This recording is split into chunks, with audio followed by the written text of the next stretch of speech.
Chapter 33. Serenfae's Fury. The map wasn't in any book. Decima found it burned into the underside of a fallen stone slab in the sanctuary's deepest hall. Runic, spiraled, coiled like a sleeping serpent. It pulsed faintly with heat when she touched it, as if alive, waiting. The stone beneath her fingers hummed softly, stirring something ancient within her. The faint warmth spread, threading through her veins like a distant memory reawakened. Daniel stood beside her now, steadier than he'd been in days, but still pale and worn. His eyes traced the intricate patterns, voice low and full of awe. "This wasn't made by dragons," he murmured, voice barely above a breath. "No," she replied, breath catching. "This is older." Each symbol shimmered in turn, the glow cycling across the slab like a heartbeat. The center blazed brightest, directly beneath their feet. It felt as if the earth itself was breathing beneath them, alive and waiting. The weight of untold centuries pressed down on her skin, and she fought to steady her trembling hands. "What lies below us?" Decima whispered, her voice barely more than wind, almost afraid to disturb the silence that seemed to listen. Before an answer could come, Serenfae entered, slow, heavy, majestic. Her immense form filled the chamber, wings folding with quiet authority. The dragon's amber eyes burned with wisdom and sorrow as ancient as the stars. "You've seen it," the dragon said, voice a low rumble, thick with meaning. Decima turned to her, searching the depths of those glowing eyes. "I need to know what it means." Serenfae's gaze softened only slightly. "It means you are not the first to sit where power was born. This place, it is a throne, a seat of old magic, older than any dragon or witch alive today." A flicker of unease passed over Decima's face. A throne? Her vision blurred suddenly. The warm stone beneath her feet dissolved into the cold air of a farmhouse. The shimmer returned, faint but insistent. In its center stood him, the monk. His form was less defined now, a mist shaped by memory, edges fading into shadow, yet his voice echoed clearly, cutting through time and space like a blade. "The seal weakens. What was buried will not stay buried." Decima stepped forward, heart pounding. "You said it would wait." "It did, until you came, until the fire met the storm," her voice faltered. "But I'm not ready.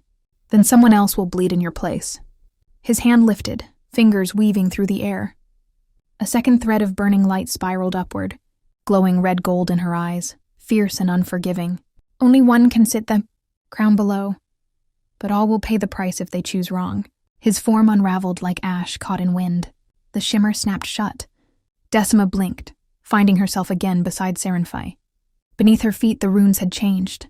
They no longer merely pulsed. They breathed, alive with warning and power. "No," Serenfae said quietly, voice tight. "It was never a gift. Only a warning." The dragon stepped aside, revealing an ancient stone tablet carved from dragon bone and etched in dark blood. 4 words were scorched into the surface. "The crown below burns twice." Far beneath the sanctuary, deep within the molten darkness beneath the ley lines, the earth cracked. From inside the ancient pit, a second heartbeat began to echo, slow, steady, and inexorable. Not Decima's, not the child's. Something older, once crowned, then buried. And now, waking, the air grew heavy, charged with anticipation. The silence stretched, filled with 1,000 whispered fears and the weight of histories long forgotten. Every breath felt like a countdown, every second dragging her closer to a reckoning she could neither avoid nor fully understand. Serenfae's rumble filled the chamber once more, reverberating like distant thunder.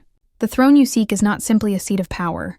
It is a test, a crucible. To claim it is to risk everything, including your very soul." Decima's fingers clenched, magic flickering beneath her skin in response to the dragon's words. "Then we must be certain. There can be no mistakes. Choose carefully," Serenfae warned, "for the flames that burn beneath may consume more than you are willing to lose." Outside the storm gathered anew. Lightning flashed, casting eerie shadows across the sanctuary's walls. The dragons stirred uneasily, wings beating faster as if sensing the awakening beneath the earth. Decima's breath caught in her throat. The road ahead was shrouded in fire and darkness, but the weight of destiny pressed upon her shoulders like a mantle she could not shed. Her mind flickered to Daniel, his pale face, his faltering strength, and to the child she carried, the spark of something old and fierce. She knew the coming trials would test the limits of their love and power, but she was ready to face whatever came. For herself, for the child, For the future, the crown below awaited, and with it a reckoning centuries in the making. The sanctuary dimmed. Later that night, long after the dragons had settled and Daniel had fallen into a deep, dreamless sleep, Decima walked alone through the upper hallway. The old mirror near the west wall had always unsettled her. It came with the sanctuary, and no matter where it stood, its reflection was never quite right. She paused in front of it. The moonlight through the high window caught the glass. Her reflection stared back, tired, marked by magic and worry. Then the glass changed, a shimmer, like heat off coals, and standing behind her, a woman. Not a reflection, not memory, real, tall. Dressed in ash-colored beads and braided ropes of teeth. Her skin was a rich, earth-deep brown, her eyes brighter than firelight. White lines of paint crossed her face like bone marks, over her lips, along her jaw. In one hand she held a carved bone doll, its mouth stitched shut. "Fire never dies," the witch whispered. "It only waits." Decima turned, but no one was there. Back to the mirror, the woman remained. "You walk with a heart that was not meant to be found," the witch continued. "And it will cost more than you know." "Who are you?" Decima breathed. The witch didn't answer. She pressed a hand to the inside of the mirror. Her palm glowed, marked with ancient runes. Decima's dragon mark burned in response. "When the second fire rises, I will come again." Then, a crack, down the mirror's center. The woman vanished. Only Decima remained in the glass. Her palm still tingled where it had burned, and the doll's stitched mouth haunted her memory,